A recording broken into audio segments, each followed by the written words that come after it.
Just when I think you can. We got buried in. Okay, folks, it's 10 o'clock. Just a reminder to everyone here, the meeting is live streamed. So if you have something to say, please step up to the podium so everybody can hear you. And with that, we'll call the meeting to order and rise for the pledge. I pledge the United States of America and to the republic for which it stands, one nation, under God, indivisible, with liberty and justice for all. Just a couple of announcements. Josh Moore has excused absence. He's actually got two sons competing in the state trap shooting meet in Alexandria today. And Matt has an appointment at 11:30. So if we're not done by then, he'll be stepping out. With that, anybody got anything to say as a public forum?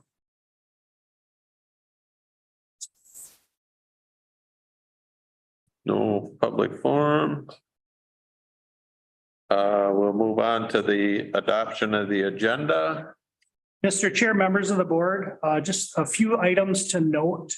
The June 6th meeting minutes reflected the next location of today's meeting as at the courthouse is actually here. So those minutes have been corrected. And then if we can remove the June 13th special meeting minutes from the agenda, and we'll just have those in the packet for the next meeting.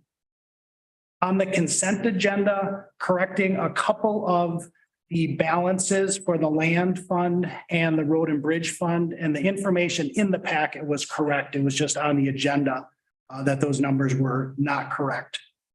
On consent agenda item 3B on the temporary 3.2 license, just correct the name of the applicant to Sokol. On consent agenda item 6A, if we could move that highway contract from the consent agenda to the regular agenda and put it at 9.1. And then in the personnel committee minutes, just remove the reference to property appraiser Shona Hughes. That was a duplicate. And then we have one addition. If we could add to consent agenda item number 6E, approval of a contract with Sandstone Township for assessing for 2024, 2025.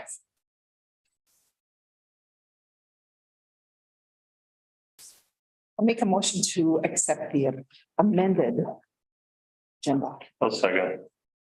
Motion by Lovegren, seconded by Waldham. Any discussion? Not, all in favor, say aye. Aye. Opposed? Approval of the minutes of the June 6th County Board meeting and summary for publication. The June 12th, 2023 County Board of Appeal and Equalization.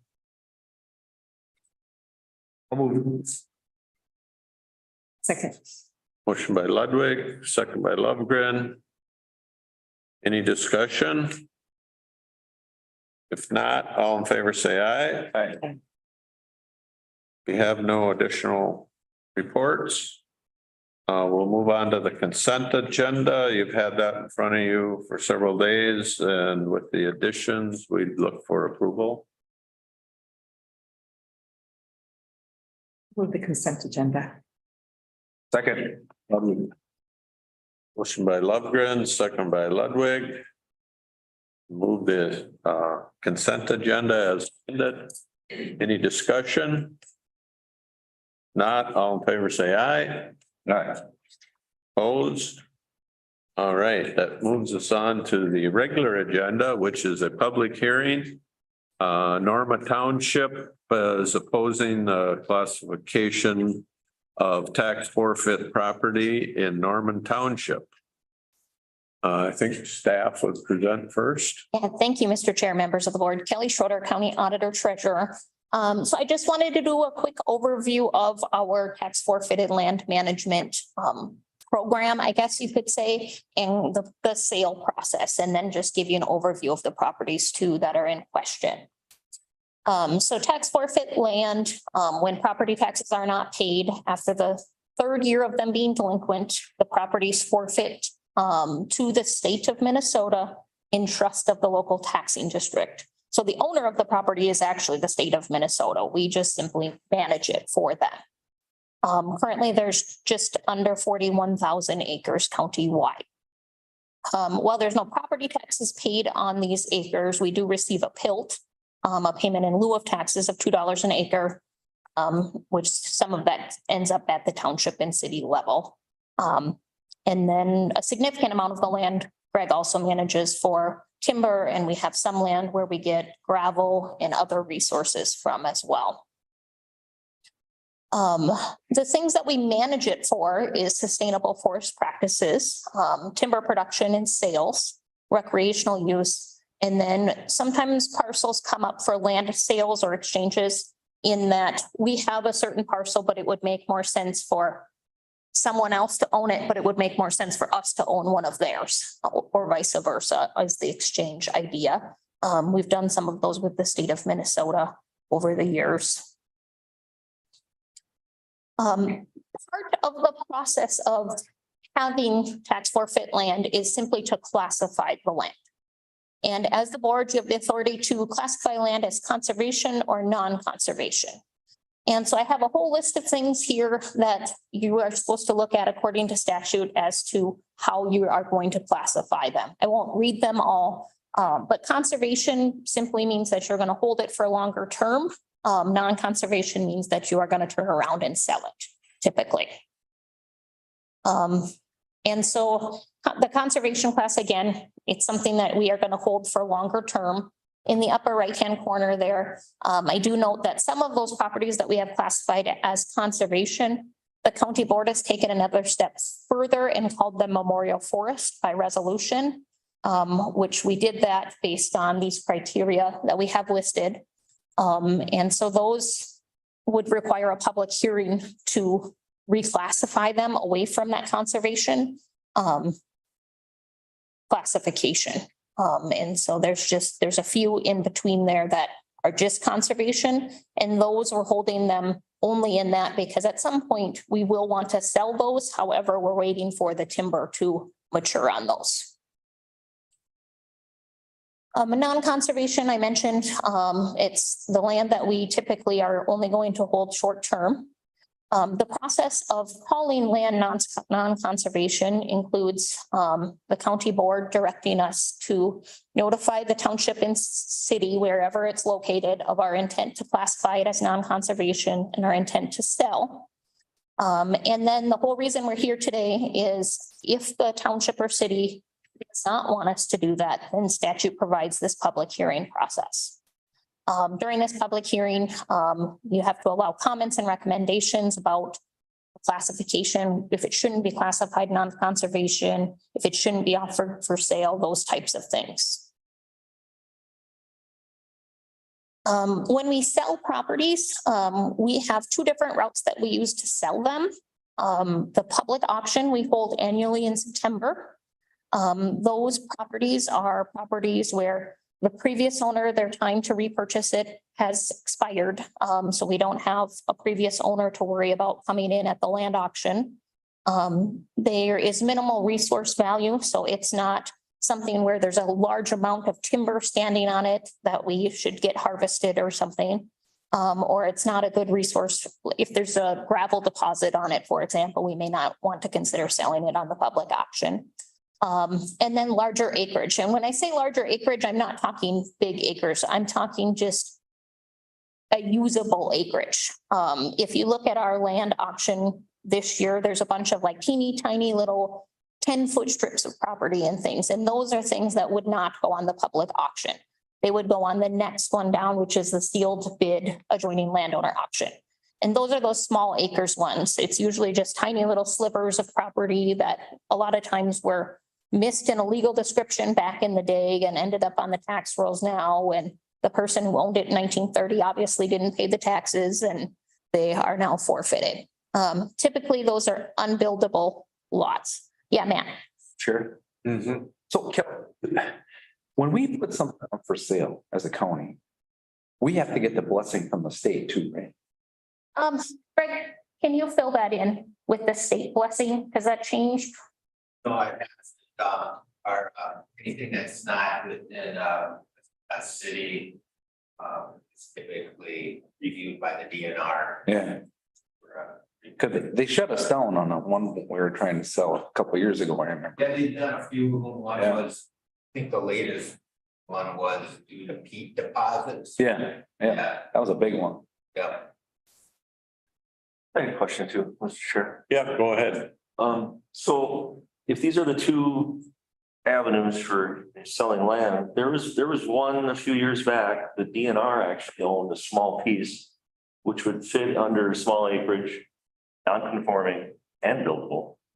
It would be all three. It was the one up in, Denham, what was it? Yep. 16, I think, 16 feet wide by Right. 40 or It was a 40, yeah, 1320. it went on the min bid Right. process. It had 7 active bidders, brought $10,100 for a sale price. And the county had it at $1,100, which they were only getting tilt for. So I guess what's the difference? I mean, an auction usually brings a true value, a true price. All you need is two people fighting over it, any auction, whether it's an old Yeah. shovel or a piece of land. You get And the reason we do it slightly different than the state of Minnesota is say so that was neighbors literally fighting over access to their property is what drove that sale price up. I didn't know because they don't put who. Right, yeah, but then the deed comes through and we can see who it was. And so, but imagine that little piece had some unrelated party buy it. And then they tell everyone, you no longer have access to your property. And actually, I'm gonna go try to build something on this. It just creates problems for everyone. Should you just put it on the public auction and But they have a right to do that though. It's if they have the right to do that. a variance process and you have, Yep, random people do have the right to buy property. However, then we just create problems sometimes for ourselves, for other property owners, for townships. So when we can put property back on the tax rolls without creating a whole mess of problems, that's why we've done this sealed landowner idea, which it is still, it's still an auction in that people are bidding against each other. so then the DNR didn't have that problem that by doing it their way. Well, they could have, but they luckily did not.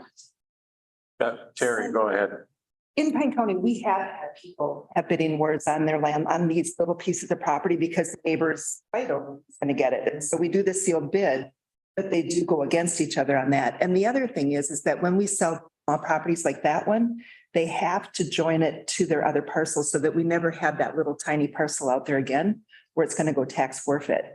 So we have that jurisdiction where we can say, okay, you can buy it, but it has to be joined with your other property so that we never have to deal with it again, where the state, if they don't do that, then we're gonna be dealing with it all over again. So we do have the bidding wars. It's just in a different way. It's not an open bid to anybody. It's just between the neighbors. And then I do have just a statement on this one too, when you were back here. You were talking about how we put things into Memorial Forest and I'm gonna say it wrong. The conservation versus non-conservation, that's set by statute. So, which is a huge thing too, to know that, you've got this criteria that if there is timber on it, we can't sell it because statute says we need to keep it so that we can maintain that timber. Thanks. All right. And then one quick note that I've got down there, which will be relevant to some of the conversation we'll have on the parcels today, is that we've never taken being landlocked as a consideration alone for which auction. We currently have parcels available held over from our auction last year, which actually one just sold last week. And those are all landlocked. There is no legal access to them. But people do eventually seem to snatch them up and then figure out some sort of access for themselves. Is that just rules? So everybody has a right to bid, or could you offer it for the surrounding landowners?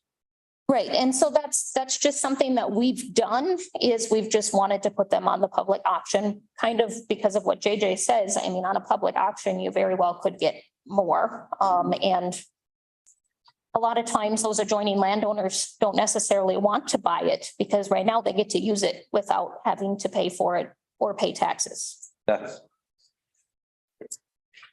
Where if you open it to everyone, then it might not be them that ends up with it. So the parcels in Norman Township that were proposed to be reclassified as non-conservation this year and be sold in September. So the first parcel is, which it's actually two parcels, is this 80 acres in section 28. The blue color on it is all wetland. So it's 240 acres, so a total of 80 acres that we were looking at selling as one tract. And it's just got that little bit of high ground in the northwest corner there. Otherwise, the rest of it is all swamp. You can see the road on the very west side there. It's about a quarter mile of 40 in from the closest road. Yeah, it's right in here is the road.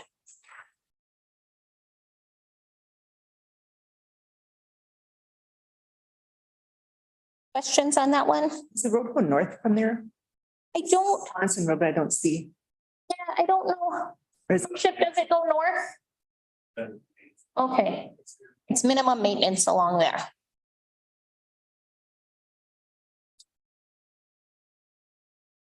All right, questions on that one? Okay. Our next parcel, which is actually many parcels, is this 40 acre, 39.24 acre chunk, which is just south of the other 80. And as you can see, this parcel is generally in its entirety, almost all waste swamp land, because your blue area is your swamp. You can see on the east side there, the closest road, which would be all through lots of swamp to get to.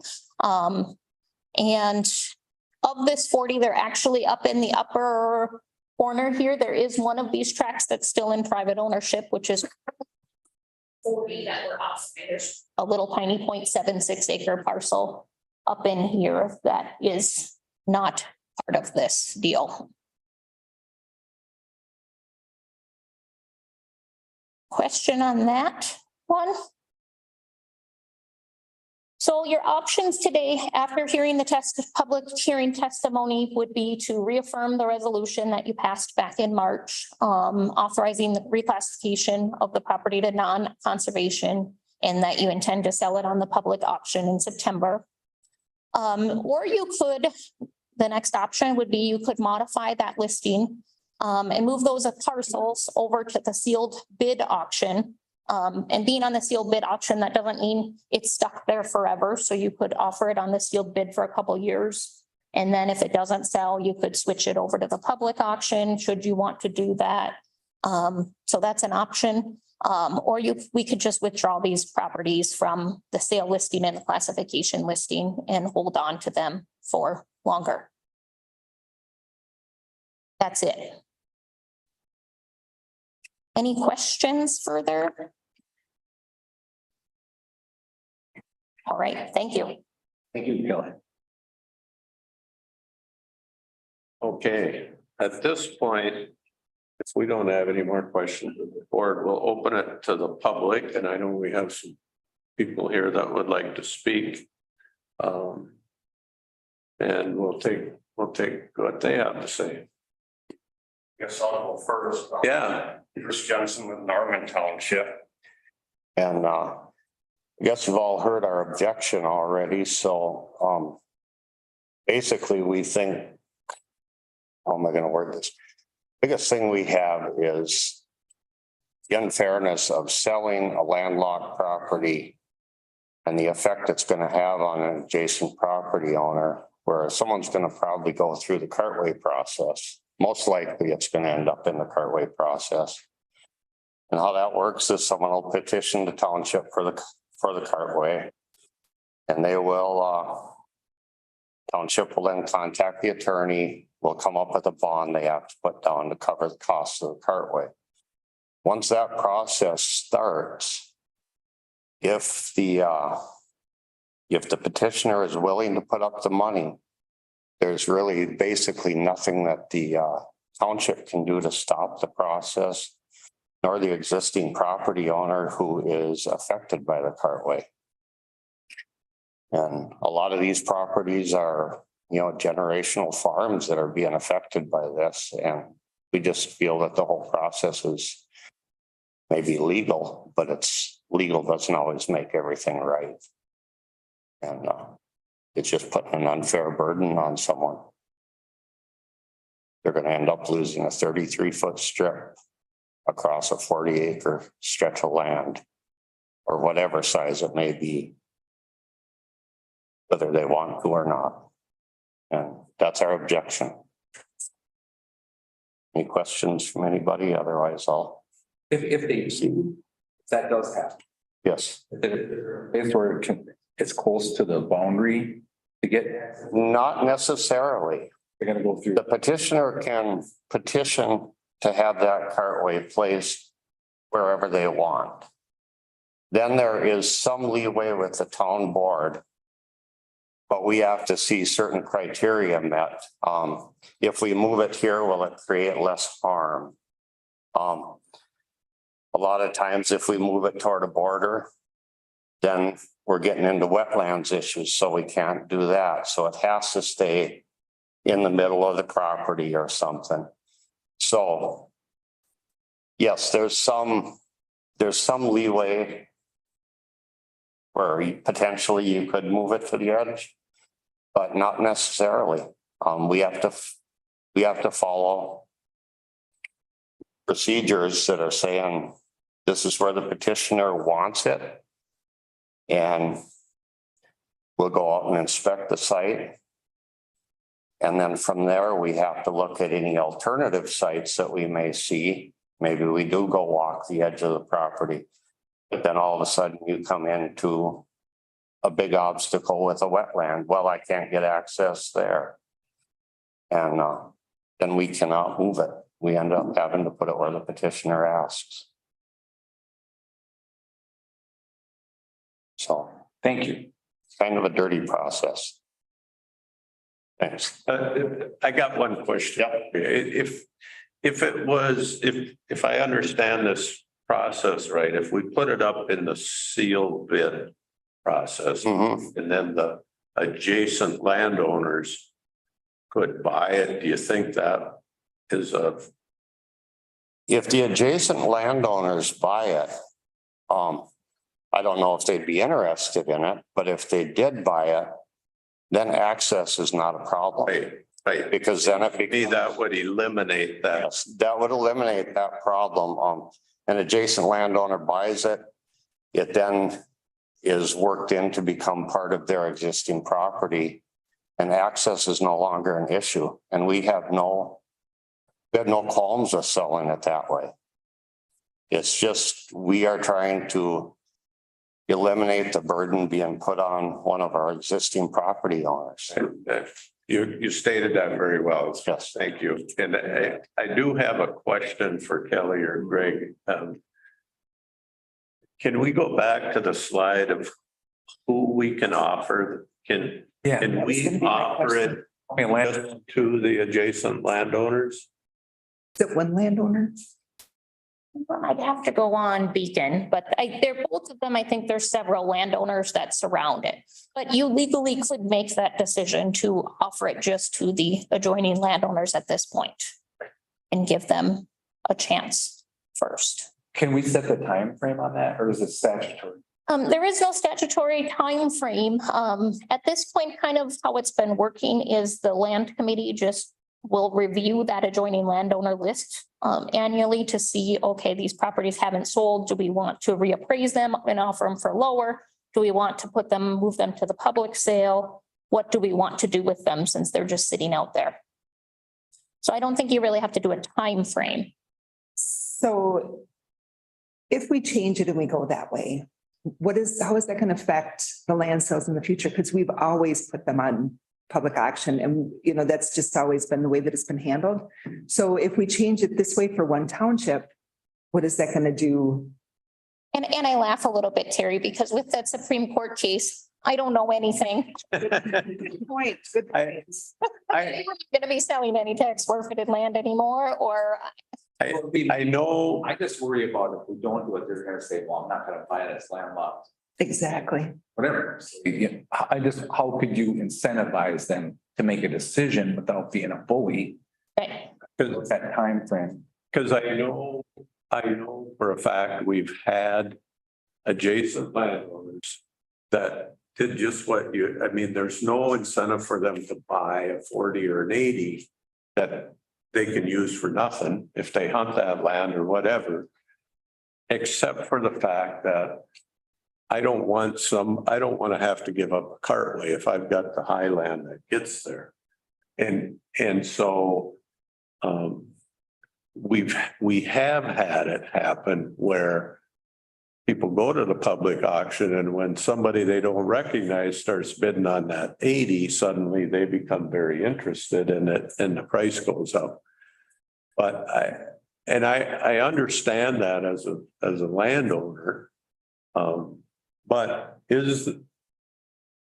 I kind of lean towards that idea, giving the adjacent landowners a crack at it. I do too. And if we put a time limit on it and then they don't act upon it, then they've had their chance. And I think can't we do it a case by case basis on this? Does it have to be a hard rule? it's not a bad thing. I mean, we've always said with the townships, we're all in this thing together. And so if the township, I think it's a reasonable request on their part. That's just my opinion. But then you're setting precedents. So So the other thing is that this is it doesn't happen 100 times, yeah. you know. The other thing is that it's mostly waste, which means that the value is going to be low, that it's going to be set at. So for the owner to buy it, it's not going to be, like a beautiful 40 that's full of beautiful oaks and, and you don't have to take the same action on both parcels either, so you could treat this 80 and this 39 with different decisions today as well. If you want to. What do you think, JJ? Well, the point of an incentive for an adjacent landowner, I take that point, that makes sense. And it would eliminate the problem of their concerns. But the other way, make a decision, and they don't have to make the decision. I can see your point, though. Is a year enough time? yeah. See, we do still have public that wants us. I'm sorry. We got sidetracked, but we got more public to speak.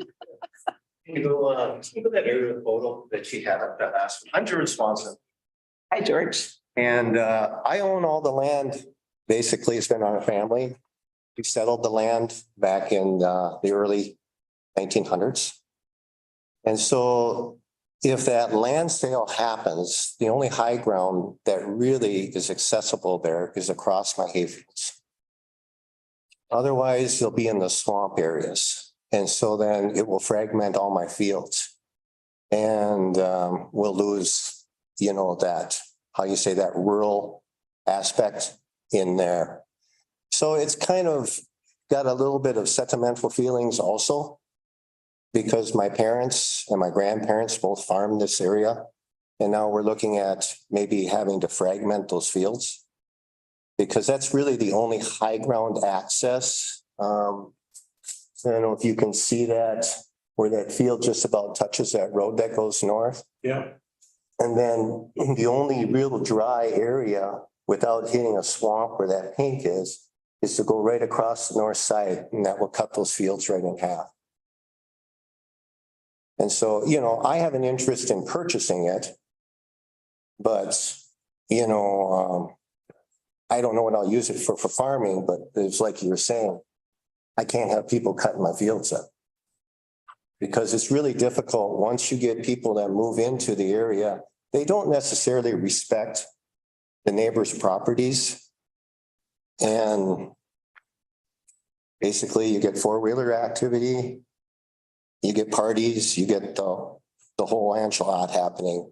And I got cattle and everything else. And so, yeah, it'd be a little bit of hardship. Sure. Yes. What's the current value of the land right now? What? And then who owned it before? Was it went tax forfeit? I mean, I imagine there's several owners. Been forfeit for a long time. Yeah, so I can't immediately find the last owner that's been forfeit for 30 years plus.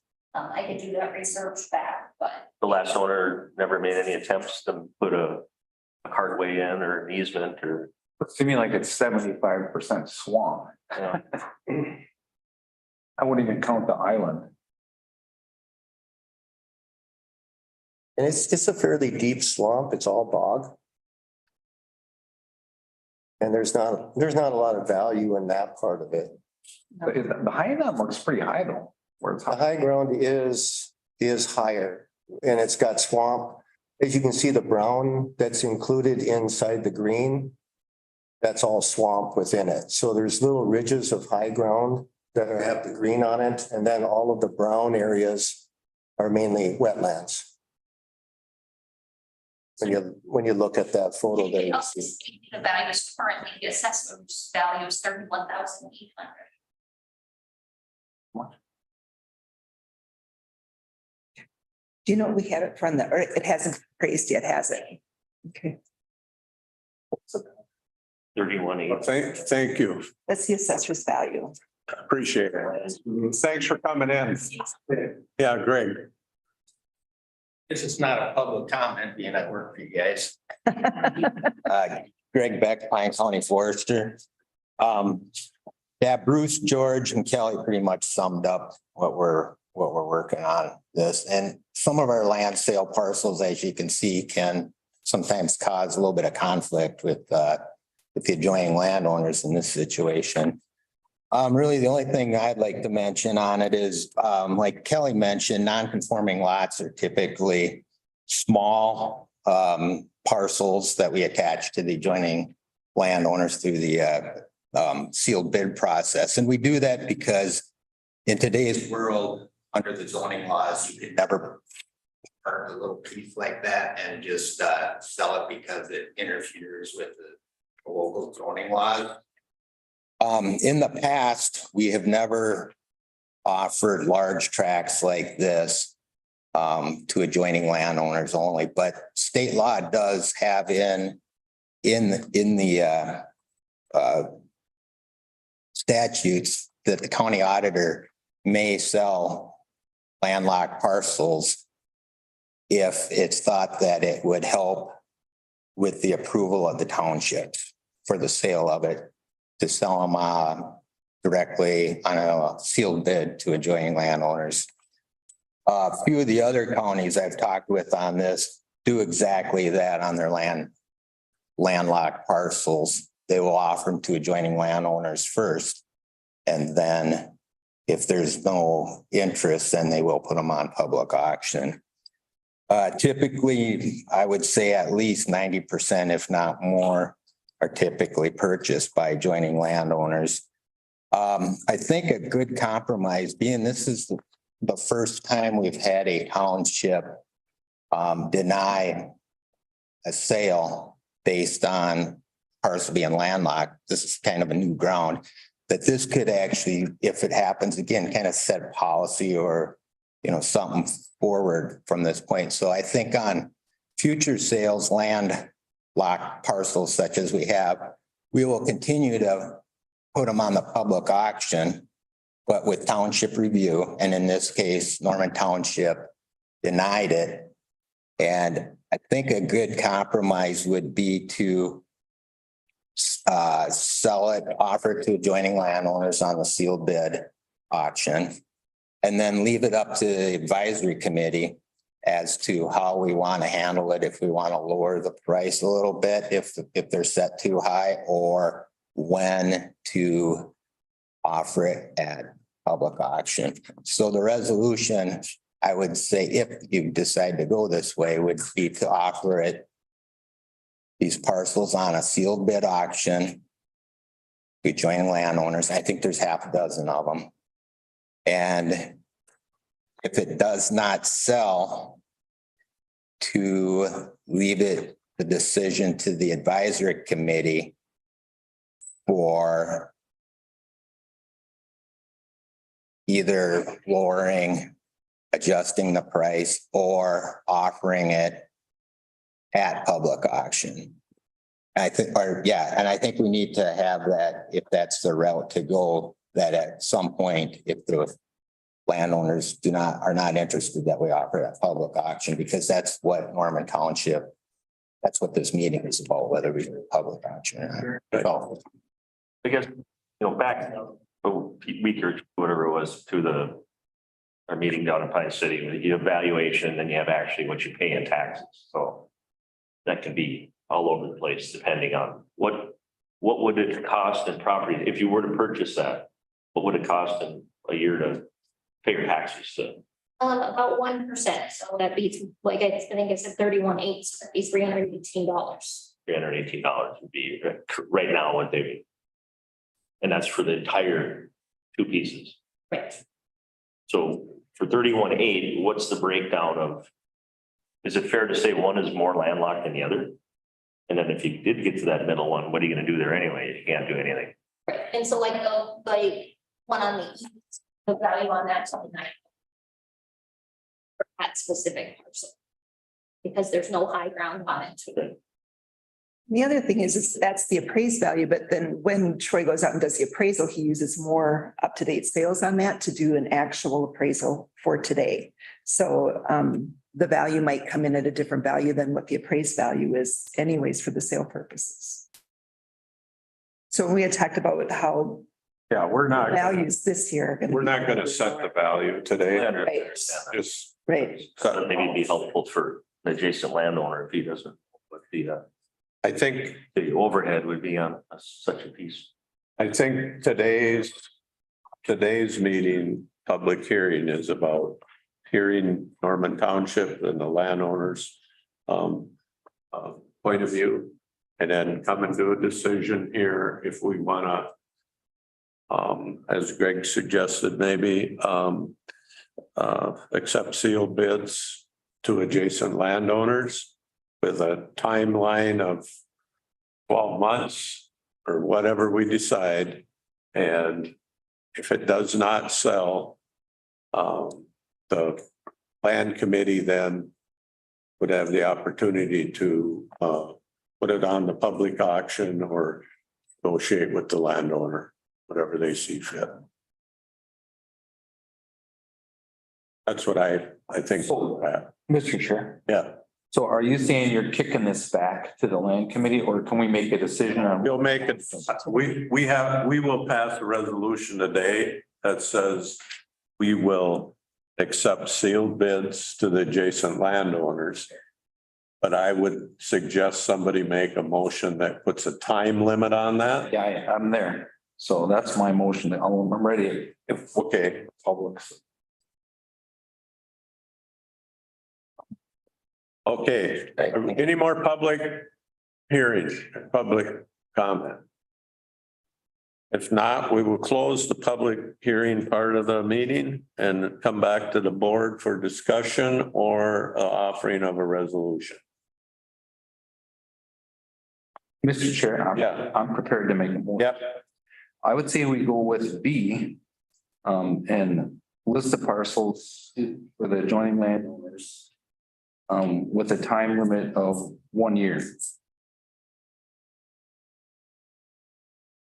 I'll second that. Does it need to say then that it'll go on public sale auction or public auction the following year if it's not just? It'll come back It'll come in the back. next auction on whatever list the land committee recommends, and then you could, as a board, decide that's right, or you want to change it at the time. So We got a motion by Ludwig, second by Waldham to offer the sale of those properties to seal bid to the adjacent landowners for up to 1 year. And then it'll come back. Any discussion?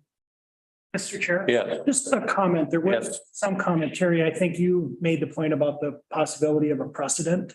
And maybe just highlight the fact that Mr. Swanson did, I guess, articulate the active agricultural use of the property next door that he owns that would be impacted. If you have future situations, that could be a discriminating factor. And then the other thing I'm not clear on is adjusting the value. Did we decide that in our committee or is that something? That's a whole nother Committee, okay, got it. place. Yep. Thanks. So any more discussion on the resolution? Not, all in favor, say aye. Aye. Opposed? All right. Thanks for doing homework on that. Great. Thank you to everybody that spoke today, and thanks to the landowners and the Norman Township for picking up for your township and making things work. Thank you. All right. Thanks, Billy. Thanks, Greg. Personnel Committee. I guess that's me. Yeah. Yeah, we had our meeting on May 8th. I'll just jump right into it here. Highway, Public Works Director made the following request: ratify the termination of Fleet Supervisor at Eichler. And that position is not going to be backfilled, it'll be reassigned to a Highway Maintenance Supervisor. Approve hiring Highway Maintenance Supervisor in place of recently vacated Fleet Supervisor position. And place that at a position at a grade 11 with minimum starting salary of $29.68. It's all contained in the 2023 Public Works budget. And then any subsequent vacancies that will occur to that internal promotion with a request to backfill. And we're in the wrong one here. Solid waste. Acknowledge the resignation of solid waste technician Jessica Stonsby, June 8th, and authorize the backfill of that position and any subsequent vacancies that may occur due to promotion or lateral transfer. That position is a grade 8 with a minimum salary of $23.49 and is contained in the 2023 zoning and solid waste budget. On to assessor. Authorize regrading and renaming the assessor clerk position from a grade 4 to a grade 6 to reflect the increase in job complexity, and to assessment technician, and approve the upgraded job description. Health and Human Services. Ratify termination of social worker Tally's Staber effective April 27th. Backfill of that position and any subsequent vacancies that may occur due to internal promotion. Position is a grade 10 with a minimum starting salary of $25.40 and is contained in the 2023 budget. Acknowledge resignation of office support specialist Amber Copy effective June 2nd. Backfill position is not requested at this time.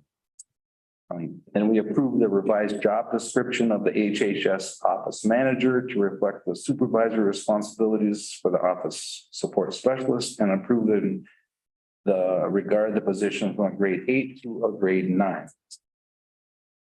And in administration, we amend Pine County Policy Section 6, the holidays, to include the addition of Juneteenth to be observed June 19th, 2023. And with that, Mr. Chair, I will make a motion to approve those. I'll second it. Got a motion by Ludwig, second by Lovegren to approve the committee report recommendations. Any discussion? Not, all in favor, say aye. Aye. Opposed? All right,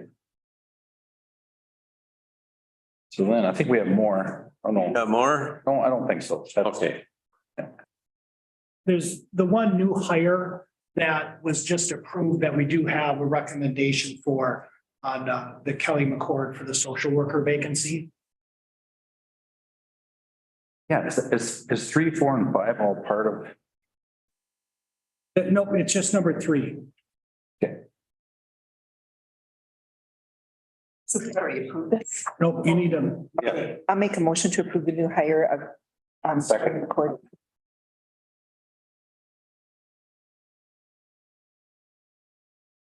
okay, we got a motion.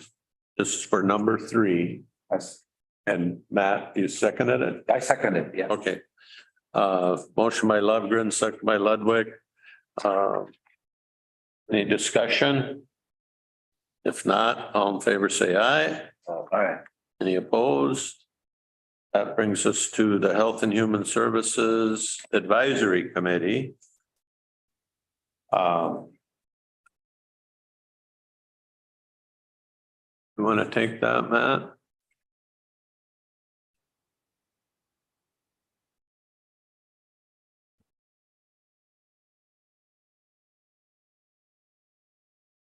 Want me to take that? Yeah. Yeah, thank you. So, yeah, it was great. We hadn't had a meeting for like a year. Yeah, it seemed like it. I'm just gonna kind of hit the highlights. We had the Lighthouse contract, and you care transition. I think we discussed that already. There's a motion on there. I want to jump into this Pine County demographics, because this is so interesting, the aging population and the impact to our community and the workload stuff. So we have the above 65 group and the below 65 group. And then how fast it's growing and what we're gonna get hit with in the next 10 years. So there's And even in the next year or, oh yeah, but it's gonna, the graph is that. yeah, But it extends for a period of time, then it's gonna go. So we have something to do with till somewhere in 2030s. But what's happening is that the caseload that's coming on to the group in Health and Human Services is getting so heavy. With, we have one guy in the over 65 on Patrick, and then, so, and managing the staff. So we had a lot of discussion on that. Where do we end up and how you do it? We're managing so much. So, go ahead. but I think we're all in this dilemma. We've got this surge in new clients. They're just there because they've aged into this group. Yeah. And their care needs to be managed. And that's our job.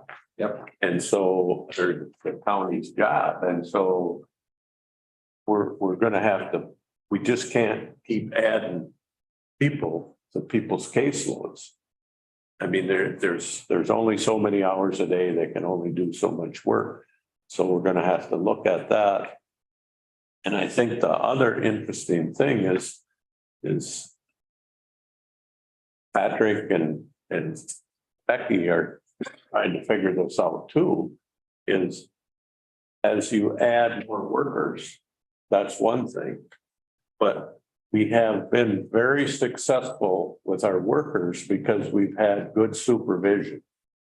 And those are difficult jobs and so we need to make sure we have supervision for these people. And so it's just the way we're not asking for a recommendation, bringing a recommendation, but I think it's something we have to tuck away in the back of our mind as we start getting towards budget time is, what are we going to do with these people? Can we shift some of the employees or, I know that we have a lot of other needs on the younger people too with mental health and all the Yep. other stuff. So is shifting staff something that's possible or is it just kind of a wash? It is and it isn't, because some of those people were never on any program. Right. So they're new people that we have to care for. There are new people that have moved to the community that need care. So the good thing about it is we've got some really smart people Yeah, we do. trying to figure this out. So they'll bring us a recommendation, but I think we have to have that in the back of our mind. Yeah, you do.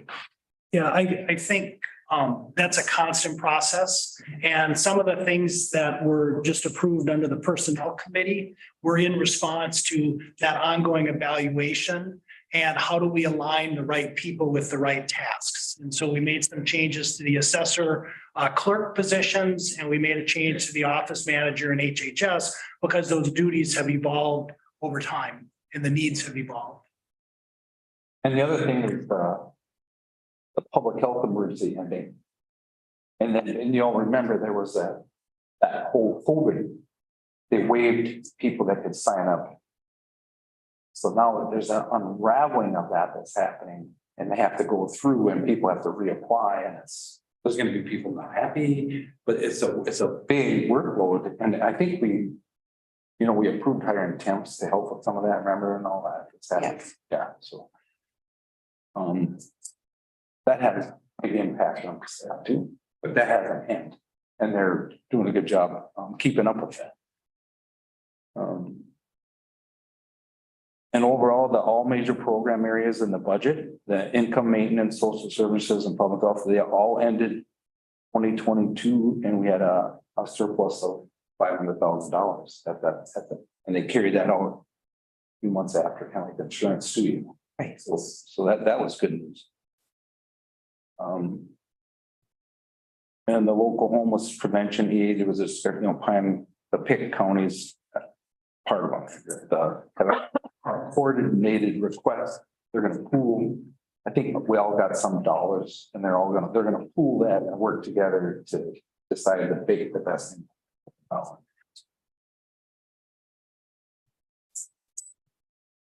And then Becky advised us that the state has approved some funding for community resource centers.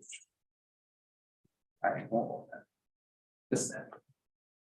Oh, yeah. Anything else you want to add, Mr. Chair? No, I think you covered it. It was a good meeting. I think, aren't they all make family resource centers statewide? Because they know the benefits of it. Yeah. We have to be aware of people that are using the system, but the law, I mean, our job is to handle it, and then the strain that's gonna be happening. And the only people that can tell us that are gonna be Health and Human Service. When they come to us, some of these, you never see, like Patrick, we never see, and all of a sudden, Right. Brian, we're like, I'm right at the edge of, you don't want to drive a great employees out of there either. Right. And he's not playing a game there, just so low down. I don't know where we end up. We have some discussion to do there, but More to come. that's all I have, Mr. Chair. Thank you. Facility Committee report. I'll take that one. I think that. Marcus Polly. Okay.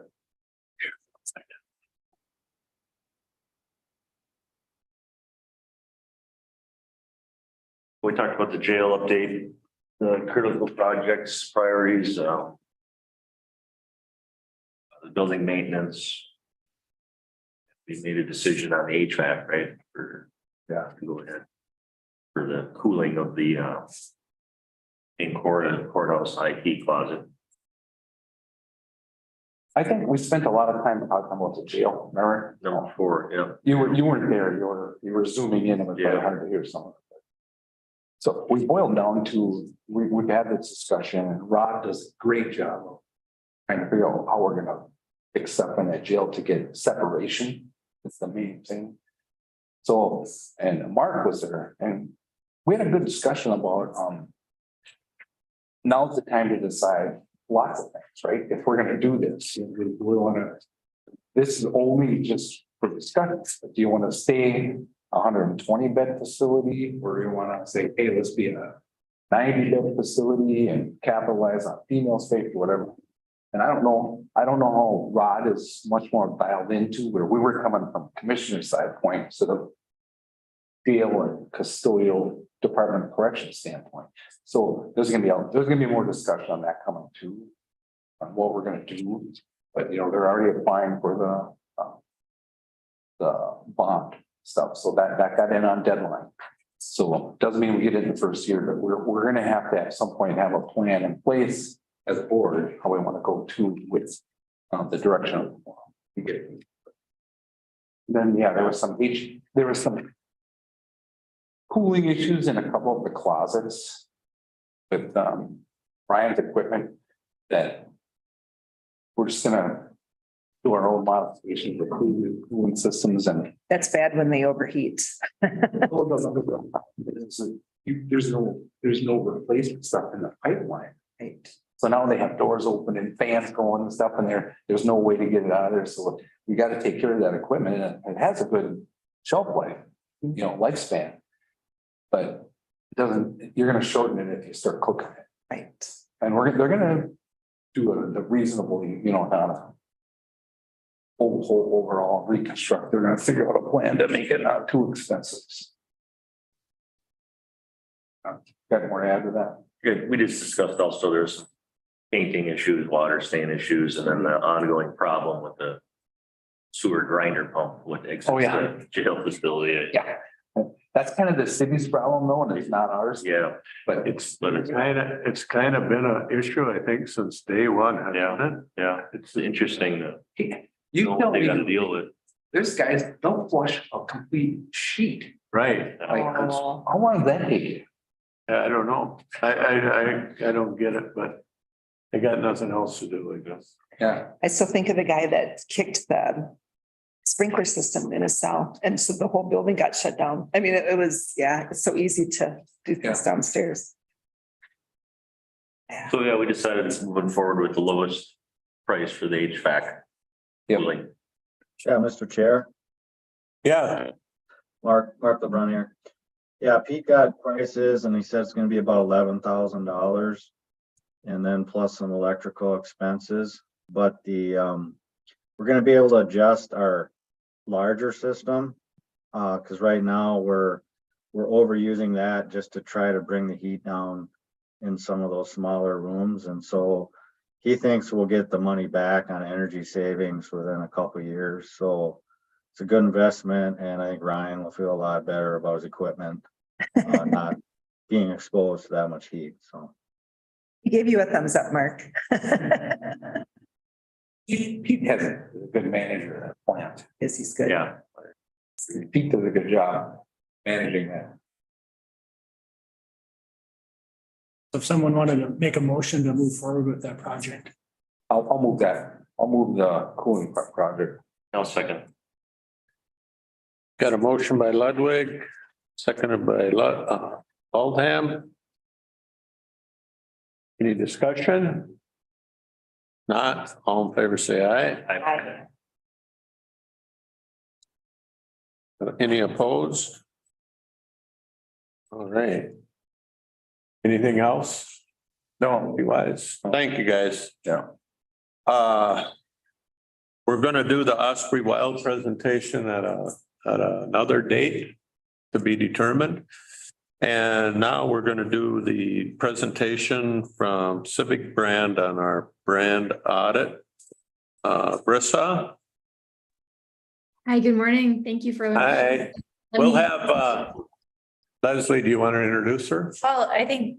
Okay. Thank you, Mr. Chair. I'm Leslie Sauter, your Economic Development Coordinator, and with us via Zoom is Byford with Civic Brand, and she is going to give you guys an update on the brand audit. So they kind of reached a halfway point in our project where bulk of the research has been done. They've compilated all the survey results in the focus group, and now they're kind of at this point where they're going to show you what they have before they move to their next step so that you can provide them some feedback. That's part of her presentation. So go ahead, Lisa.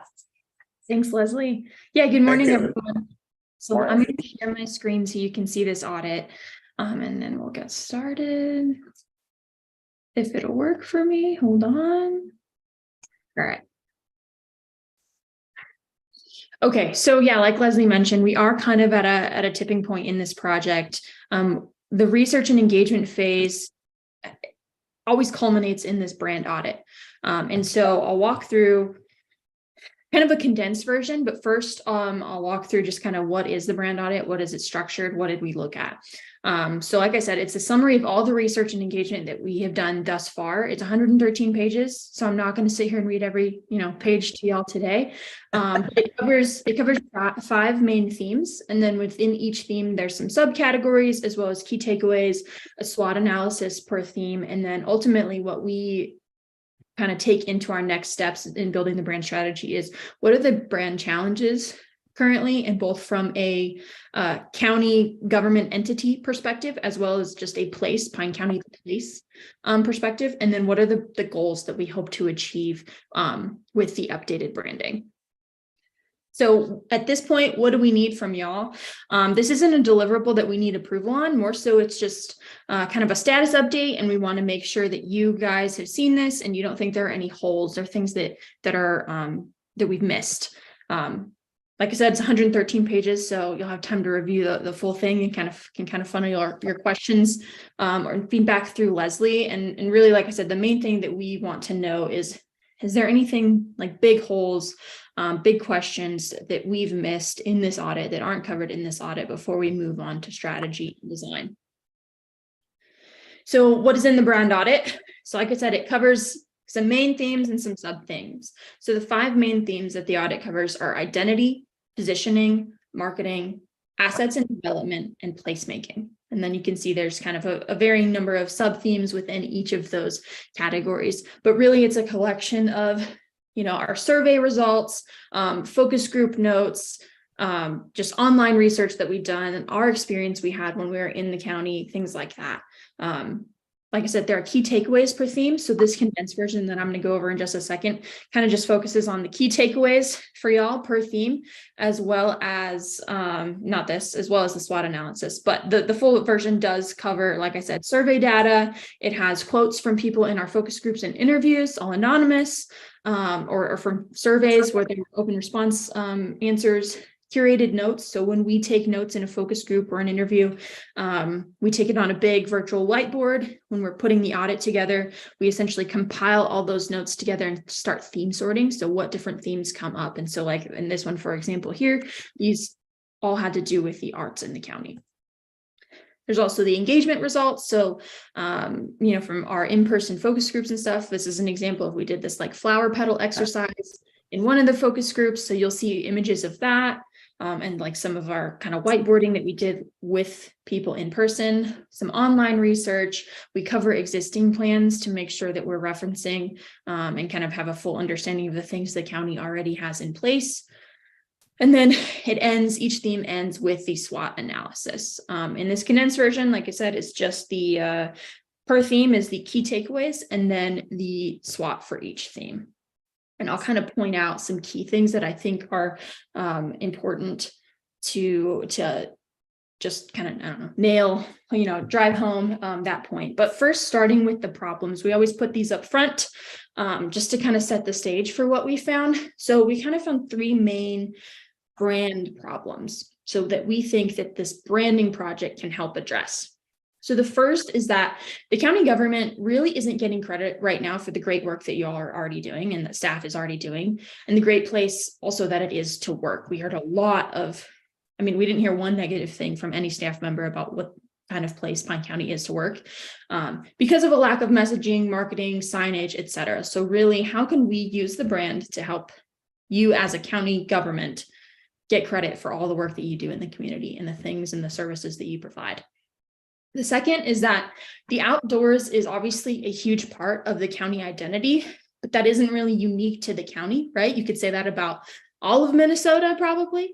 And so how do we kind of turn that into, how do we package that in a way that is unique to the county? So it's about just that problem is really just kind of finding the unique spin. And then the last problem that we discovered, there is a perception problem of the county as a place, not the county government, as, a poor area with crime and drug problems, limited things to do like that. So just how can we use the brand to kind of help combat that perception? So the goals, so what do we want to achieve at the end of this? One is help the county government get more credit for all the great work you're doing through strategic brand architecture. So really looking at, not just one logo in the design phase of the process, is that just, everyone, then all departments then just like put their department name next to things like that. Really looking at each department and program and initiatives needs and building a strategic brand architecture that kind of can serve both the county and the individual department or program.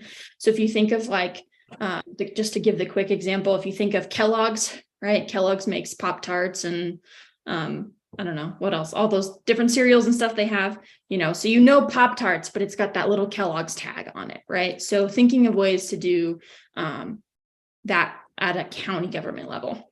And then kind of a sub goal of that is to develop messaging that will help the agency be recognized as an innovative, accepting place to work, just to help get that message out there. Because we definitely heard it from staff, but how can we help promote that?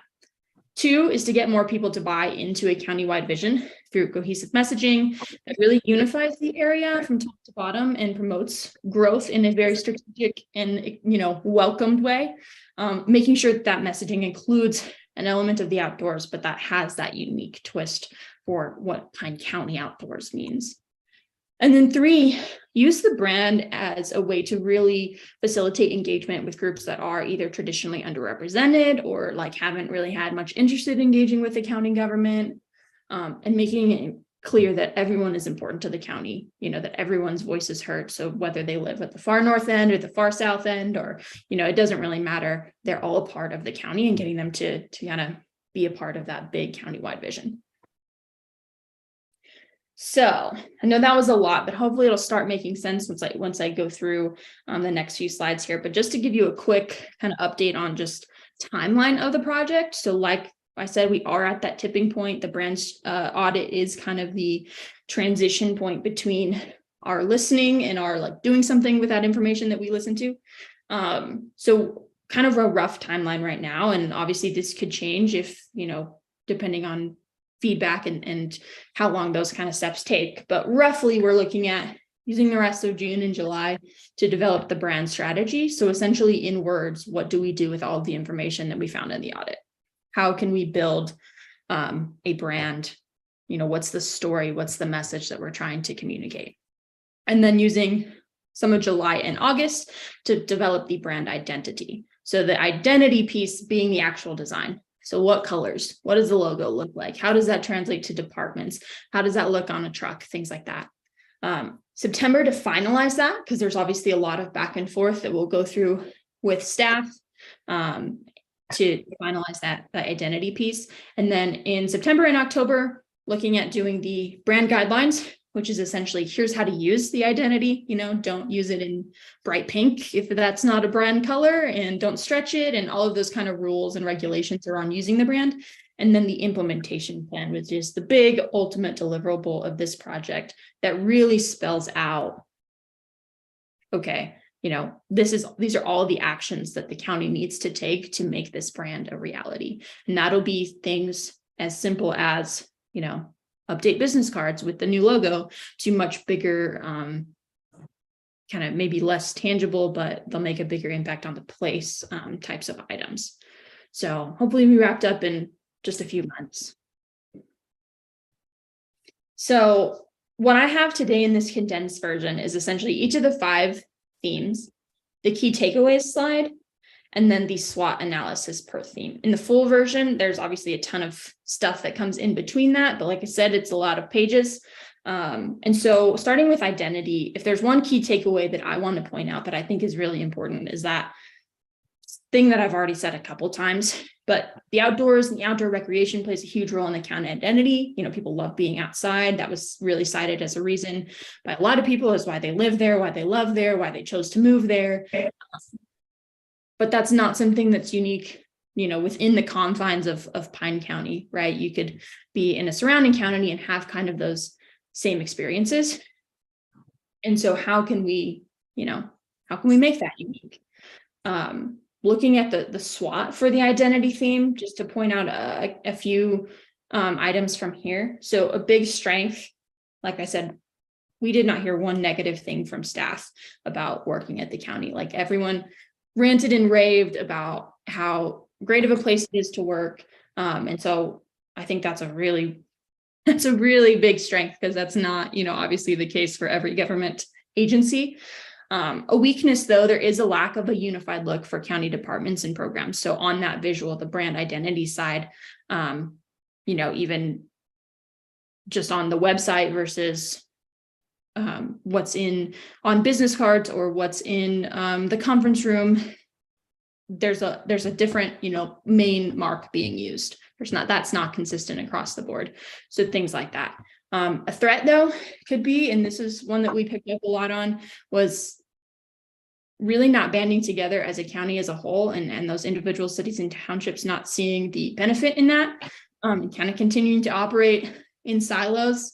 That can be a threat to the success of this project and obviously the success of the county as a whole.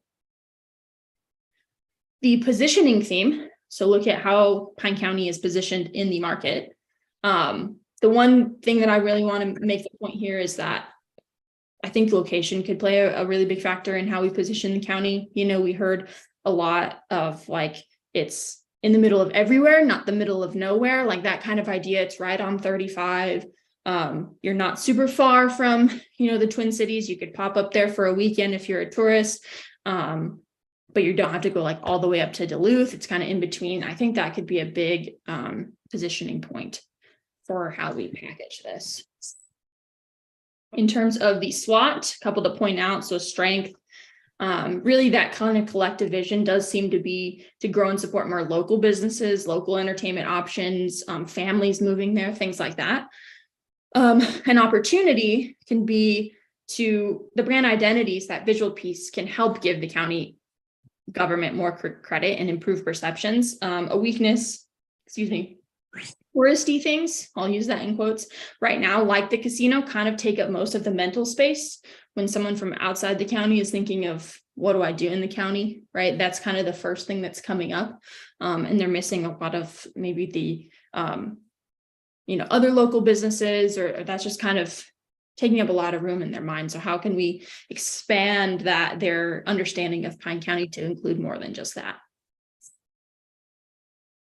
Marketing. So how do we get that message out? Currently, there really was just one takeaway, and that's there's not a ton going on in terms of marketing, right? Whether it's the county as a government, the place, kind of not just a lot of messaging that exists. The biggest opportunity here, I think, is just to increase that overall marketing for the county, both at the place level, so just, the geographic region, and the county as a government agency.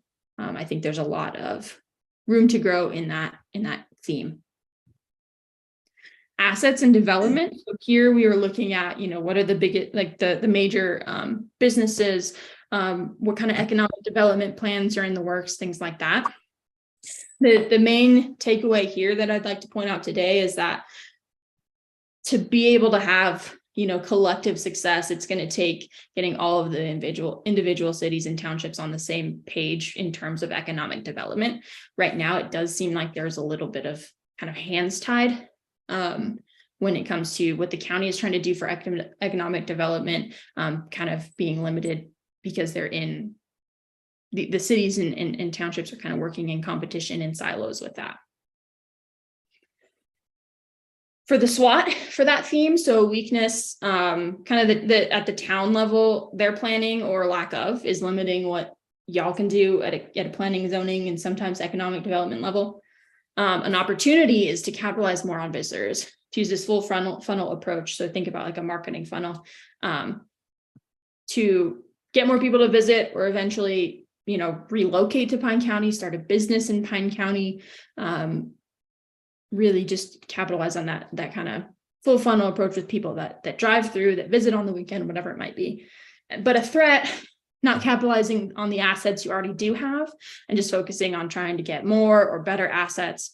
I think we see that a lot in communities all across the country. It's a smart thing to think about what's next, but also kind of having to remember, like, we already have these great things going on. How can we just capitalize on them and their success more? The last theme was placemaking. We believe really strongly that a brand is not just a logo. It's not just like the thing you put on the flyer or how you speak about yourself, but it's the experience when you're in the place as well. So the key theme or the key takeaway here is that I think there is a big opportunity for the county to receive more credit through signage and other small placemaking things. It'll be about striking the balance between what individual cities and townships are responsible for and what the county can do. But I think right now, even just as you're driving through the county, for example, the only time you ever really know that you're in Pine County And if you're paying attention, is like if you see the small road sign that's like now entering Pine County, right? Otherwise, you see Pine City, you see Sandstone, but you don't really get a bigger picture of the area. And I've seen other counties use signage to their advantage to be able to, like with public lands and forests, things like that, to be able like to put a sign there that these public lands are brought to you by Pine County, things like that. So the SWAT here, like I said, the big opportunity to get more credit through signage. I think that's a big opportunity to do some placemaking stuff to help the county get some more credit while also not really stepping on the toes of what an individual town or city might want to do. So that is my presentation for today. I'm happy to take questions now, but also remember that you can get the full version and kind of, sit with it for a while, read through all of the survey results and things like that, and come back. Yeah, can we get a copy? Can we get a copy of that? Yes. So I'm thinking that Lake County did this branding because when you drive into Pine County, there's a huge billboard that says Lake County. So, yeah. And you see it, you notice it. Right, yeah, I think Lake County and maybe even Cook County, but Mhm. Lake especially, Yeah. when you're in Lake County. I just asked Siri, what's my location? What county am I in? What's what? What did she say? Just ask Siri, what's my location? What's my county? What'd she say? Oh, It'll you use give you a it. link. You Okay. can, you get demographic, you get everything. I don't use Siri, so I like signs.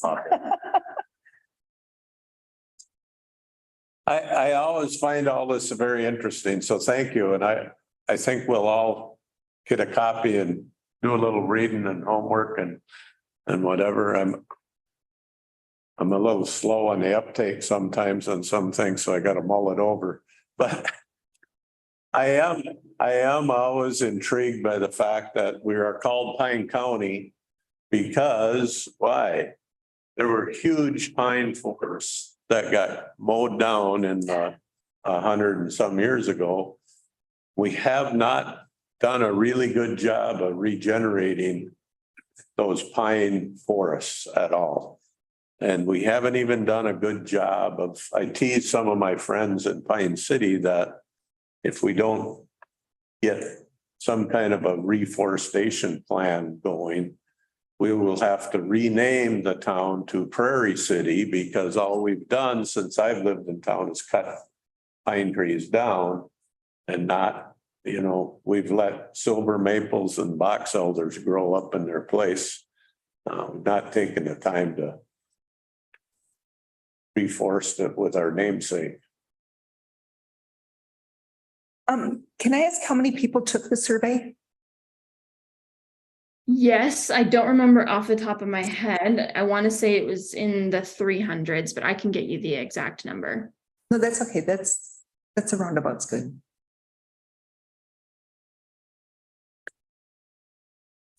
The copy of this, it was 120 pages. Anybody get a paper copy today? Will this printer print it out, Ryan? Yep. Yeah, I'd like to take one with me today.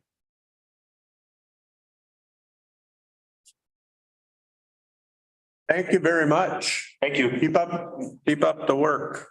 Yeah, thanks y'all. Have a good rest of your day. All right. Hey, Leslie, I just want to say thank you because I noticed that have you done our branding survey yet? And you put that out on Facebook and you put it out online so many times, just trying to get people to do that. I just want to say thanks for all the hard work that you've been doing to make this a success. Because it's easy to just put it out there and say that it's going to happen. But if you don't push it and try to help it to succeed, it's not going to happen. So thank you. Yes. Thanks, Leslie. Okay, we've got Tom here from MCIT. There was a handout as well at your place. For Yep. this presentation.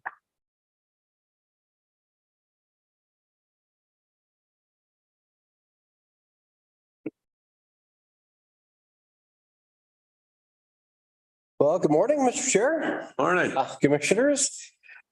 thank you for the time on the agenda here this morning. I really appreciate that to provide our 2023 MCIT report to you. We typically would provide this report every other year.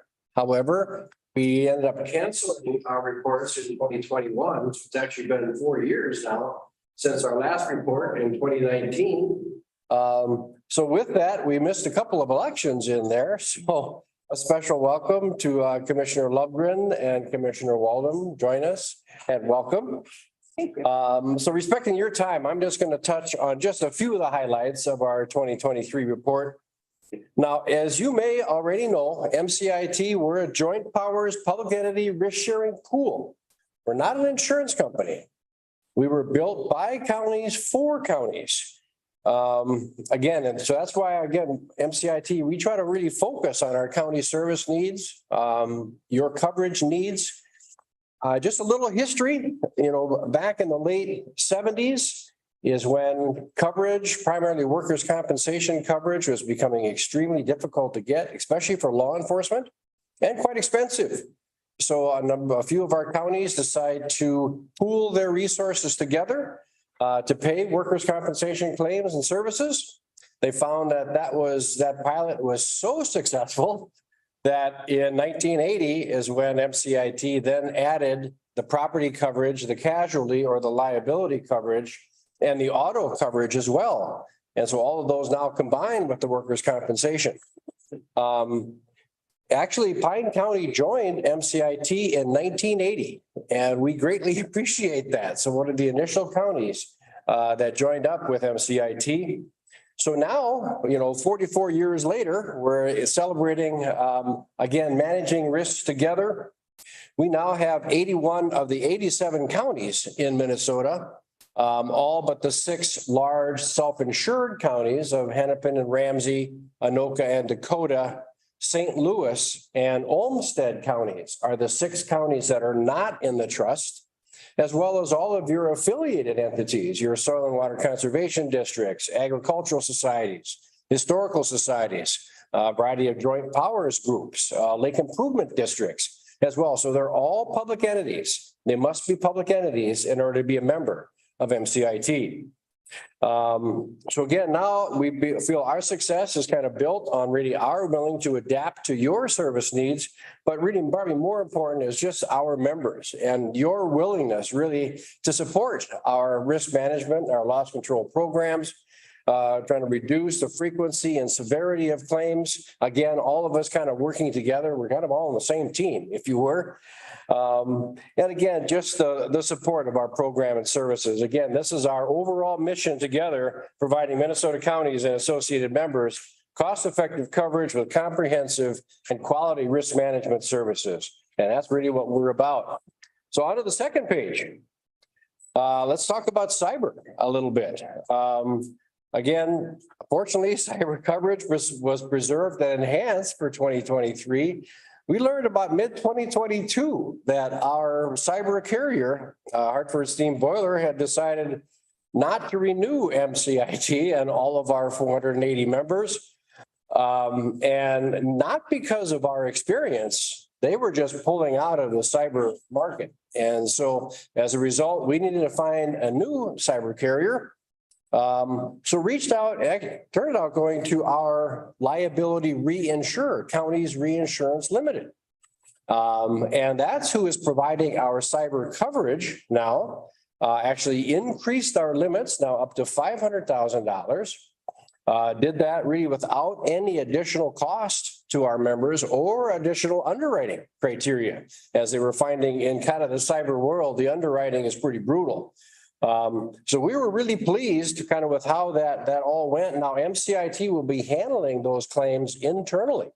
We have some third-party vendors with us, some breach coach attorneys, forensic IT specialists, and again, other public relations attorneys, others. So again, third-party groups really at your beck and call.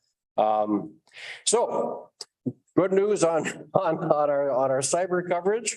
Let's talk about the dividend a little bit. That's kind of in the orange box there, if you will. We all like to talk about the dividends. Again, the 2022 dividend only reflected actually the workers' compensation division. Now, remember, our dividends are really, they look to the past. They look again to reflect MCIT's past claim experience as well as our investment return. And again, we can only invest as you can.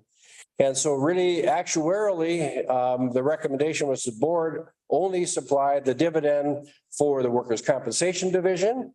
And you see that was a $7 million dividend for all of our members, with Pine County share of $88,207 for the work comp.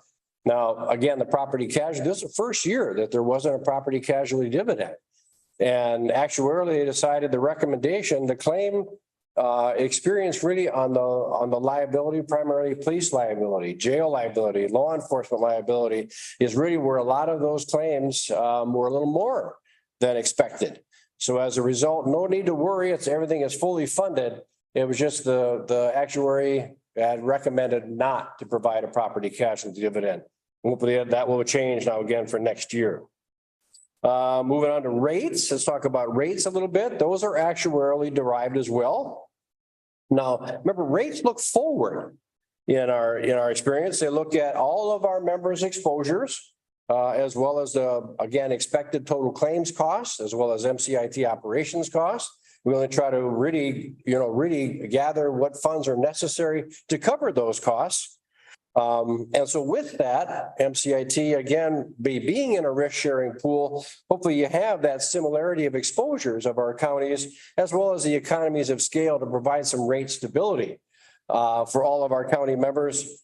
Can help kind of smooth out some of the large catastrophic losses and help you really budget your coverage costs. We get those to you by August, so you know what your coverage costs are going to be for next year. Moving on to the right-hand side of the page, looks at aggregate workers' compensation claims by the top 3 departments. Again, that's 2018 to 2022. This is MCIT as a whole, not just Pine counties. And again, so the sheriff and jail operations were led both in frequency and severity. Frequency is the number of claims. Severity is the total cost of those claims. Now, again, followed by highway and hospital nursing home. So not too surprising. These 3 have been in those categories again, because again, these are 24/7 operations. And again, some of that work can be hazardous. So moving on to the right-hand side of the column is the workers' compensation claims and how that can affect your experience. And again, MCIT does experience rate workers' compensation. So you can see now, again, that workers' compensation experience mod is calculated by the frequency and the severity of claims for Pine County. That expected claim activity is really by classification code, by the type of work that they do. So about a 1.0 would be a base cost or a neutral cost, if you will. Over 1.0 would be over the base cost. Under 1.0, again, under that base cost. You see Pine County's mod for 2023 is a 1.252. So that is above, again, a base cost of $52,446. So again, those mod factors, those are calculated not in the most recent year, but 2019, 2020, and 2021 are those 3 years that make up that 23 mod. The 22 claims really aren't fully developed yet, so that was not included. So again, the experience mod has been increasing the past couple of years. So again, MCIT, we encourage, again, Pine County's continue to work with the safety committee and the return to work program. MCIT's loss control consultant, Nick Lindberg, works with Pine County as well. He can kind of help take another real good look at some of those claim costs and where those might be coming from.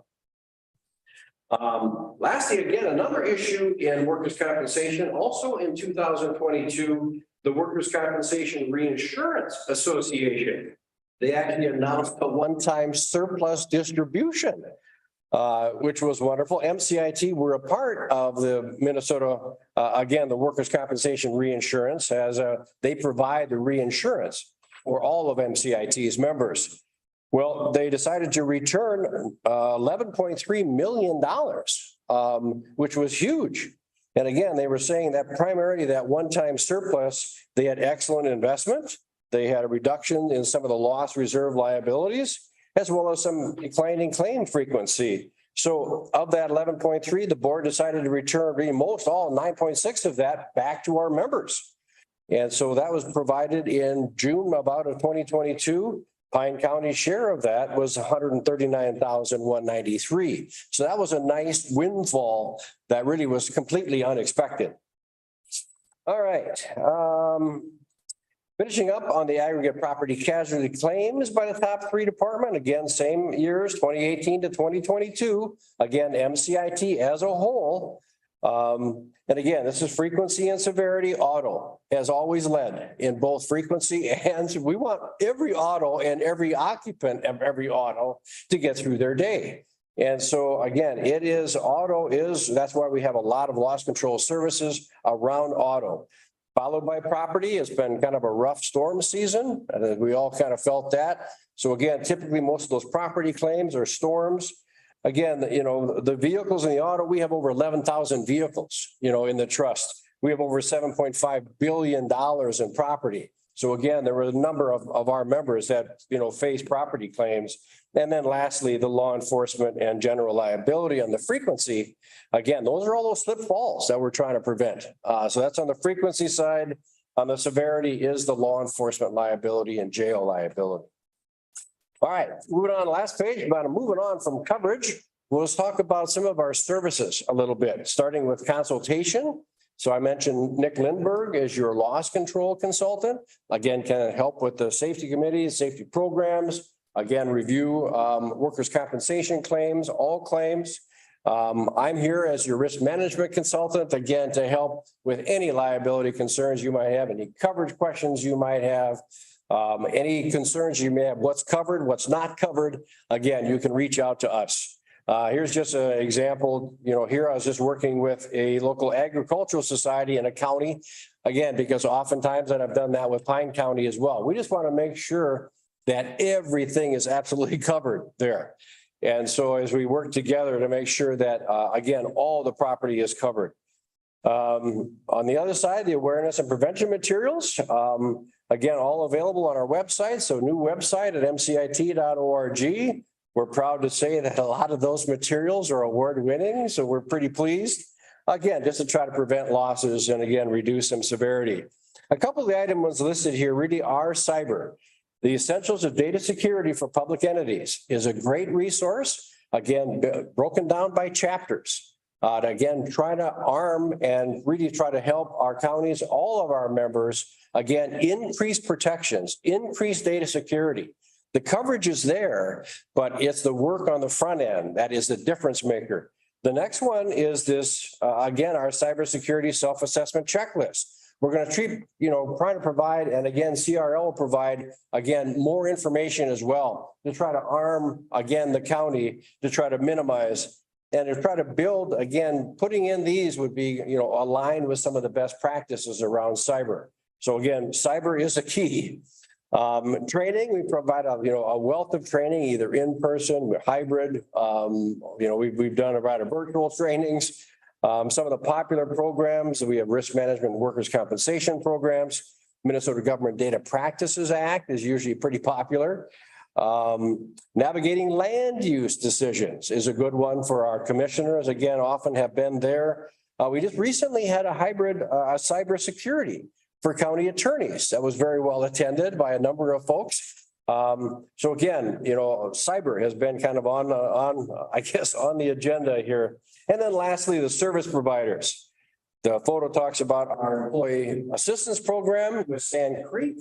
I'm going to come back to that one. Also, the Minnesota Safety Council. So everybody all members are a part of MCIT are also part of the Safety Council. They have a great program, a wealth of programs really, but their defensive driving is quite good.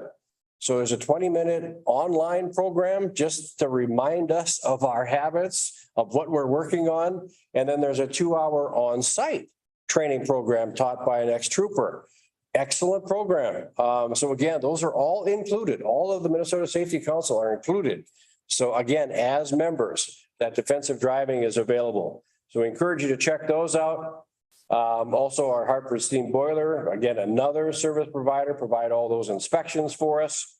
So let me come back to our employee assistance program. Again, we consider that a risk management tool. Try to intervene early. It is included with our coverage. It's voluntary, it's confidential, it's for all of the county employees, all of the elected officials. Again, up to 6 visits per issue, not per year. And these last couple of years, there's been a lot of issues. It's been really rough. And really, Pine County, I applaud these. Your numbers are all over 4 to 5% of usage. We want to try to get at least to 4. So again, when you're having numbers over to 5.7, we applaud that. That means, again, you're getting that information out to folks. And again, this is all available for them. So again, we encourage it. There's some other great programs. One is for elected officials. Again, as if your jobs are not stressful, right? So again, they have programs for all the elected officials as well. Law enforcement personnel, some debriefing, and to try to help those folks try to deal with everything they do with their workplace. And then there's also a coaching program for supervisors that is unlimited. So we really try to help build team building kind of within all of our members. So that coaching program is really quite helpful. Lastly, I just want to talk about again, what can our commissioners do? Well, we just thank you for everything that you do. It is so greatly appreciated how you support, again, the loss control and risk management efforts within the county. Again, using your knowledge of our cyber coverage and all coverages, you can reach out to us with any questions you might have. We love that opportunity to share. Again, just supporting the safety program, supporting the return to work program. Again, we thank you so much, and just engaging with MCIT, kind of like we're doing today. So again, thank you so much for your time. I greatly appreciate it. So with that, on behalf of the MCIT Board of Directors, really all of our MCIT service team, we thank you. We thank you for your ongoing support, your ongoing participation, and really support of our MCIT and the success, ongoing success of our programs. So with that, that's the end of my report. I'm here for any questions you might have. Anybody got any? Thank you very much. Thank you. Thank you so much. Thanks. Performance management report. Thank you, Mr. Chair, members of the board. Kelly Schroeder, County Auditor Treasurer. In your packet, you have the actual results of that we will be reporting to the state. It was a bunch of nice looking charts. But just to give you a background, there is a program with the state auditor's office where the county just needs to track 10 different statistics over the years, and we report that to them annually. And then we get additional county programming. So by doing this, we get about an extra $4,000 a year. And each department, it takes them about 30 seconds to get me their data. So it's pretty great, I think. And so in the packet, you can see the different items that we've been tracking over the years. And I mean, some tell a good story, some don't necessarily tell a good story. It's kind of a mix of the two. But overall, I think it's been helpful to keep tracking this information over the years. Is it not in the packet? I don't think it is in the packet. No. We can print it out and give you guys copies before you leave today. All right. But so the categories that we report are total number of accidents, that's in the public safety category. Public works is the bridge efficiency rating. Public health is low birth weight. Property records valuation is the level of assessment ratio. Property records, again, is the turnaround time for recording of documents. Elections is percent of ballots counted accurately. And then we're on to financial stuff, which is our bond rating, and then our debt levy per capita. And then veterans is also reported as the percentage of veterans receiving federal benefits in the county. And so all of those numbers are trending really great. and I will get this printed out for you. But before you today, you have a resolution just authorizing us to continue participating in the program. I will make a motion to pass that resolution for this program.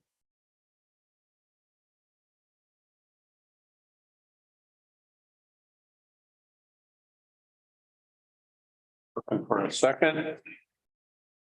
I'll second it. Any discussion? Resolution again? We don't have it. She's gonna. I just hit print on it. It didn't make it in the packet, sorry. Any discussion? All in favor, say aye. Opposed? Thanks, Kelly. Thanks, Kelly. Road project, County Road, it's actually a bid that we got for County Road 9. Yep, so we opened bids last week on the 9 trail shoulder project coming up here. Got 4 bids that were grouped nicely. But they were higher than the engineer's estimate, which wasn't surprising to me. I was anticipating about 2.4 million. A lot of the unit prices the estimators are using are, have not caught up with inflation yet. So we're getting a better baseline. But I think it's a good company and it's a good bid, so I'd certainly recommend awarding it to New Look Contracting for $2,274,362.25. That 25 cents on there. We I'll need a cover motion. that. We need a motion. I'll make a motion to accept the New Look contracting bid. I'll second. We got a motion by Lundgren, seconded by Waldham. Any discussion?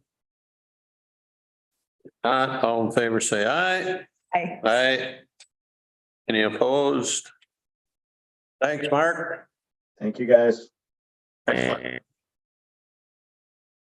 Let's see, we'll go to commissioner updates, East Central Solid Waste.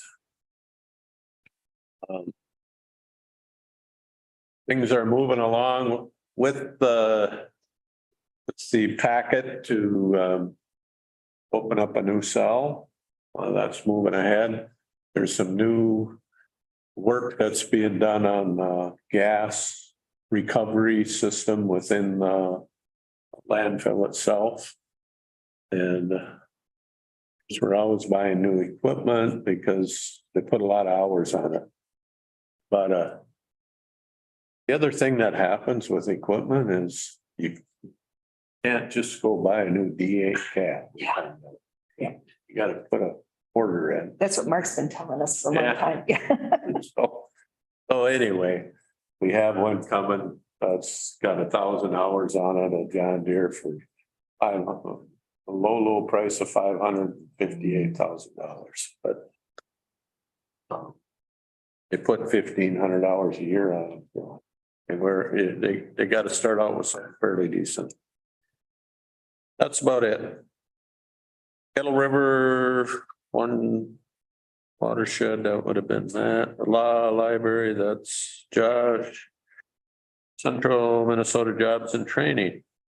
So it was really good. One of the things, if people want to put it out, well, okay, so they're going to have on January 26th an artificial intelligence education in the workforce, because that's one of the big areas that they're going to be going to. So that was in the planning of things that they're going to, the meetings that they're going to have. And they were talking about not having the legislative breakfast, but doing something different because it hadn't been attained.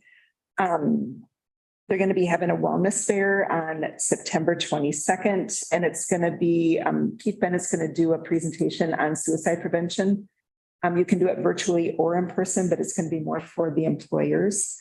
The fun thing that we've got coming on next week, June 20th through the 23rd, is that they're having the youth come up to the 49ers. Yeah. And so they're suggesting that we go and watch and see what they do and how they do it. And I'm going to see if I can get Nathan and Jason to go there. Can you send us, text us or email us a date? Yeah, I'll send it to David and he can send it off to everybody. So, and I got to get that from Veronica. So yeah, That was a lot of what happened there. And then the presentations, we did pass that they're gonna put all their information out on the cloud just so that they have that extra security. Right now, they've got paper copies in multiple buildings and just trying to get things taken care of so that it's more accessible. So. Library board. Library board. So we had the audit, which was a good audit.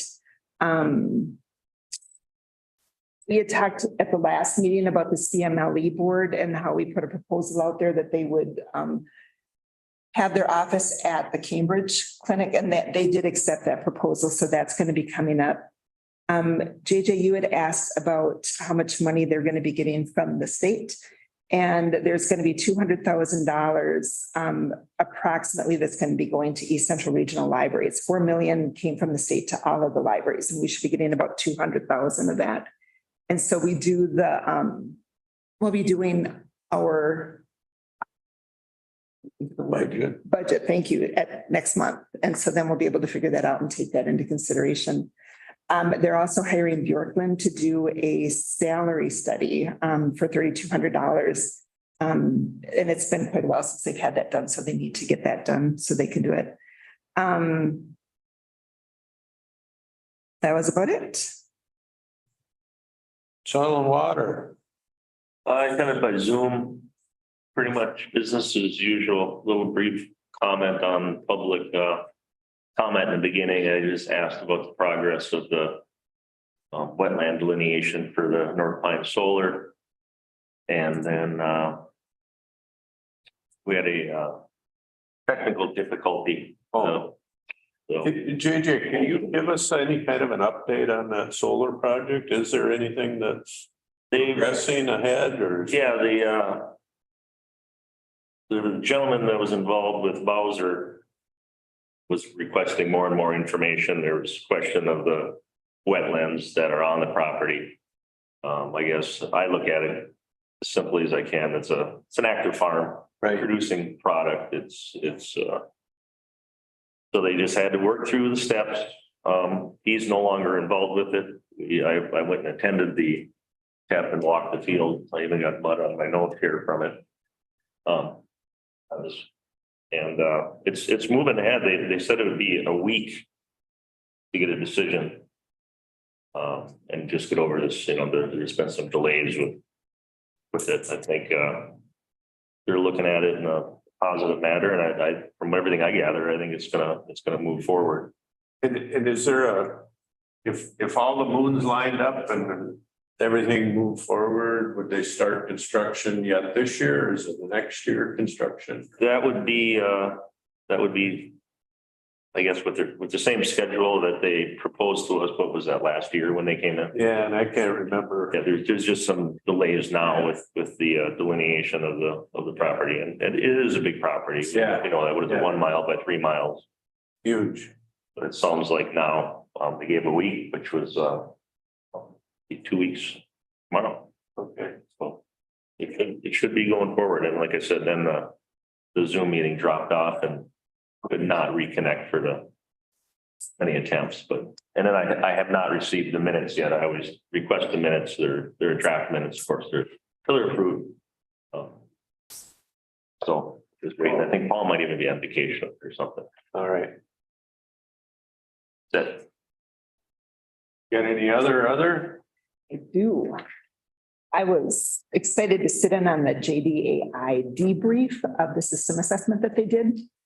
And Terry Foss is going to be coming and doing a presentation, and I do not want to steal his thunder. Okay. However, I do want to say that one of the things that they had talked about was how our departments work so well together, and how, we're going to be able to get grant money because of how progressive they are and how well they work together.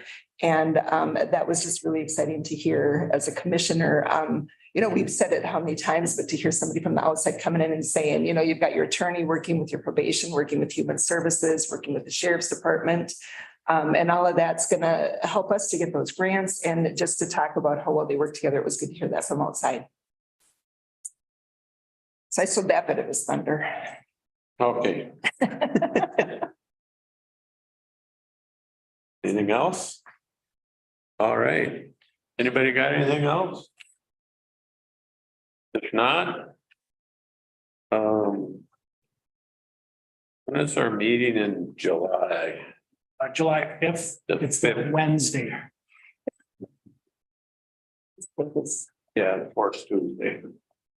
If not, we'll declare this meeting adjourned. Thank you all. So MCIT was just talking about coaching programs for supervisors. Thinking services, are they taking advantage of that? Yeah, yeah. So you have to